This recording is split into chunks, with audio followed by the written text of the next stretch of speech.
Diana फिर अभिमन्यु को रोकते हुए कहती है, अभी सुनो तो, कहाँ जा रहे हो, बताकर तो जाओ। डायना अभिमन्यु से पूछती रहती है पर वो कुछ जवाब नहीं देता है। अपने कदम आगे बढ़ाते हुए अभिमन्यु दरवाजे तक पहुंचा ही था कि तभी उससे यामिनी टकरा जाती है जो उसके कमरे की तरफ ही आ रही थी। यामिनी बिना देरी करे तुरंत अभिमन्यु से बोल पड़ती है, अच्छा हुआ अभिमन्यु तुम मिल गए, मैं तुम्हारे ही पास आ रही थी, मुझे तुमसे कुछ बात करनी थी। वो युग बाबू।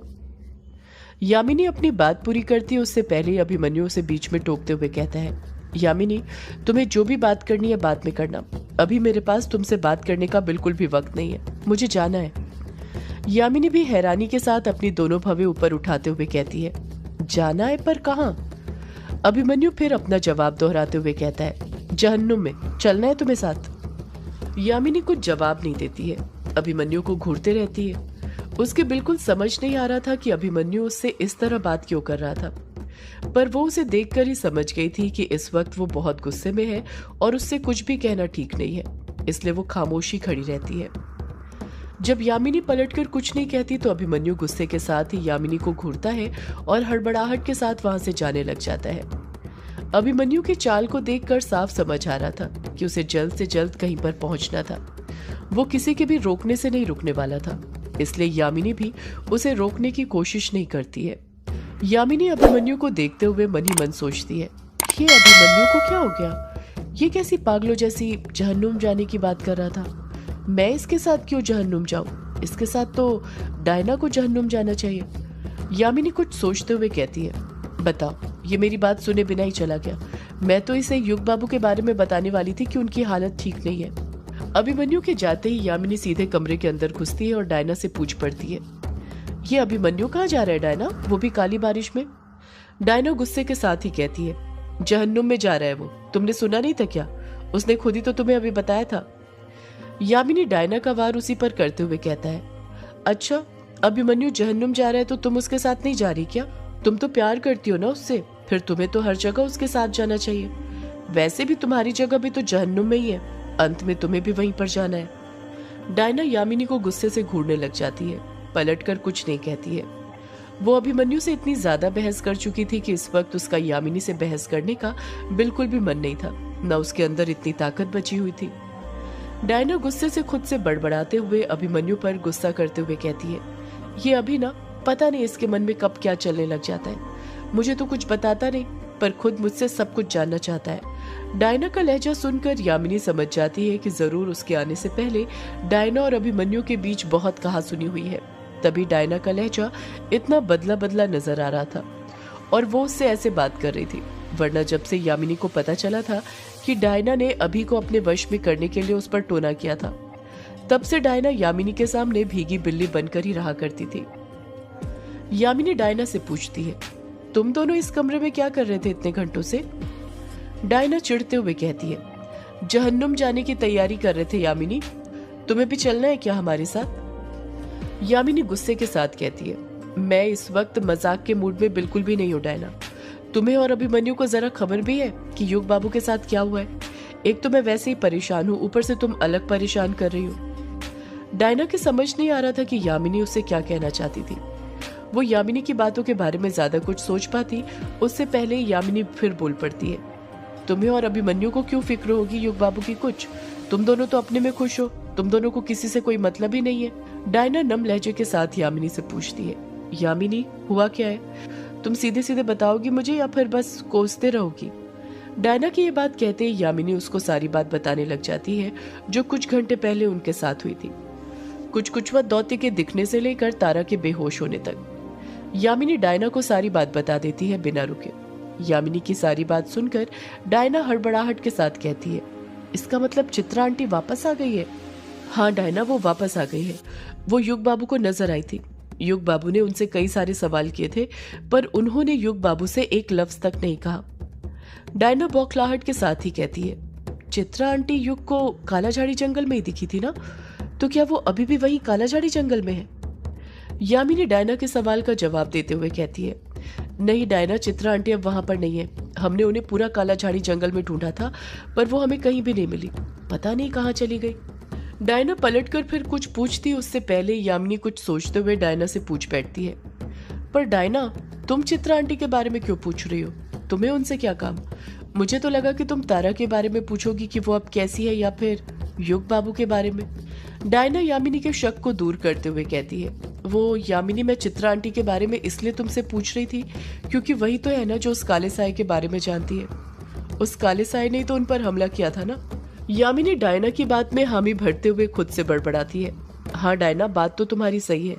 एक चित्रा आंटी ही है जो उस काले साए के बारे में जानती है, पर पता नहीं वो सबके सामने आकर उस काले साए के बारे में सबको बता क्यों नहीं रही, क्यों इतना डर रही है। डायना खामोश खड़ी रहती है, कुछ नहीं कहती है। यामिनी डायना से कुछ और पूछती है उससे पहले ही डायना यामिनी से पूछ पड़ती है, अब युग कैसा है? वो ठीक तो है ना? उसे दिखाई तो दे रहा है ना काली आंखों से? यामिनी जवाब देती है, युग बाबू को दिखाई तो दे रहा है उन आंखों से, पर। इतना कहकर यामिनी खुद चुप हो जाती है। डायना तुरंत यामिनी से पूछती है, पर क्या यामिनी? यामिनी हिचकिचाहट के साथ कहती है, पर मुझे डर सता रहा है, पता नहीं युग बाबू को कब तक दिखाई दे। आखिर वो आंखें काली बारिश में भीगने के कारण ही तो काली हुई है ना। और तुम तो जानती हो वो काली बारिश कौन कर रहा है। डायना तुरंत बोल पड़ती है, वो काला साया। यामिनी अपनी बात को आगे जारी रखते हुए कहती है, हाँ वही डायना, वो काला साया। मुझे लगा अभिमन्यु शायद कुछ कर सकता है युग बाबू की आंखों का, इसलिए उसके पास आई थी, पर वो तो बिना मेरी बात सुने ही चला गया।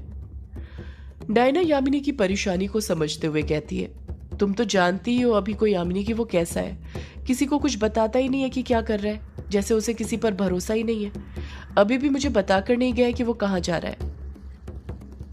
यामिनी खामोश खड़ी रहती है। डायना फिर पूछ पड़ती है, मैं तारा को देखकर आती हूँ, आखिर वो भी तो एक छोटी बच्ची ही है ना, इस उम्र में पता नहीं ये सब कैसे झेल रही होगी वो।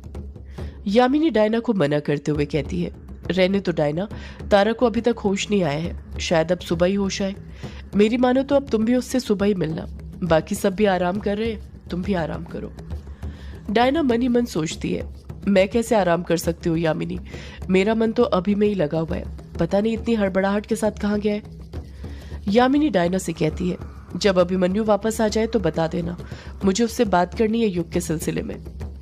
डायना कहती कुछ नहीं, हाँ मैं अपना सिर हिला देती है। यामिनी भी उस कमरे से चली जाती है। यामिनी भले ही डायना के कमरे से चली गई हो, पर डायना के कमरे से बाहर निकलने के बाद भी यामिनी के दिमाग में डायना की बातें ही घूम रही थी। यामिनी के दिमाग में बार बार ये बात आ रही थी कि एक चित्रा ही थी जो उस काले साए के बारे में जानती थी, पर वो भी उनके सामने नहीं आ रही थी। और किसी तरह अगर यामिनी चित्रा का पता लगा भी ले तो चित्रा उसे कुछ नहीं बताने वाली थी। जब चित्रा ने अपनी सबसे भरोसेमंद सहेली वंदना को कुछ नहीं बताया था तो उसे वो कैसे कुछ बता देती। यामिनी अच्छे से ये बात जानती थी कि उस काले साए के बारे में पता करना कितना जरूरी था। उसके बारे में पता करने के बाद ही वो उसके अंत का कोई दूसरा रास्ता खोज सकती थी, वरना जो रास्ता उसे पता था उसके लिए उसे पहले अपने अभिशाप से मुक्ति पानी थी, जिसके लिए उसे युग का अंत करना पड़ सकता था। और यामिनी ऐसा बिल्कुल नहीं चाहती थी, इसलिए वो यही सोच रही थी कि आखिर वो और किस तरह से उस काले साए के बारे में पता लगा सकती है। यामिनी खुद से बड़बड़ाते हुए कहती है, कैसे कैसे पता लगाऊं उस काले साए के बारे में?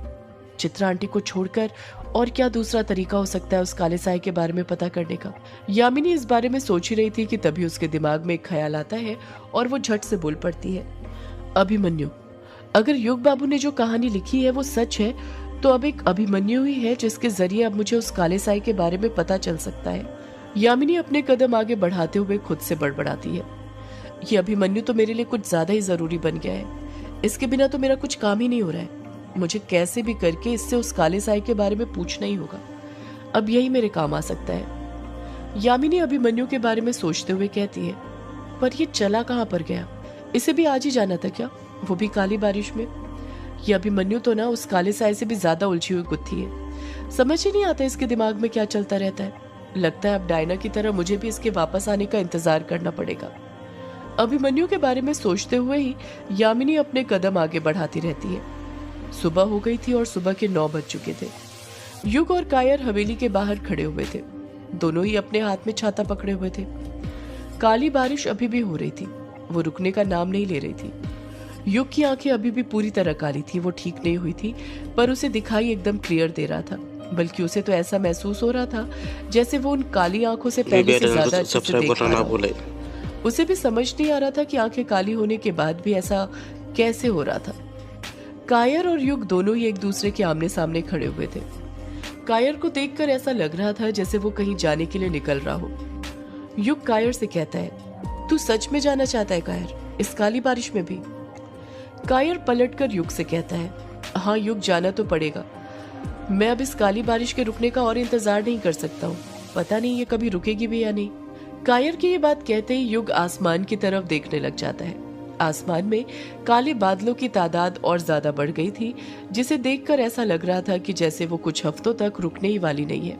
कायर अपनी बात को आगे जारी रखते हुए कहता है, बहुत दिन हो गए हैं जब से हवेली छोड़ी है, एक बार भी बिंदु से मिला नहीं हूँ। पता नहीं वो कैसी होगी, ठीक भी होगी या नहीं। उसका मोबाइल भी नहीं लग रहा है कि फोन पर उसका हालचाल ले लूं। युग भी बिंदु की फिक्र करते हुए कहता है, बात तो तेरी सही है कायर, मुझे भी यही लगता है कि तुझे बिंदु से मिल लेना चाहिए। पर तुझे याद है ना मैंने क्या कहा? हेलो गाइस, वीडियो अच्छा लगा हो तो वीडियो को लाइक और चैनल को सब्सक्राइब ज़रूर करिए।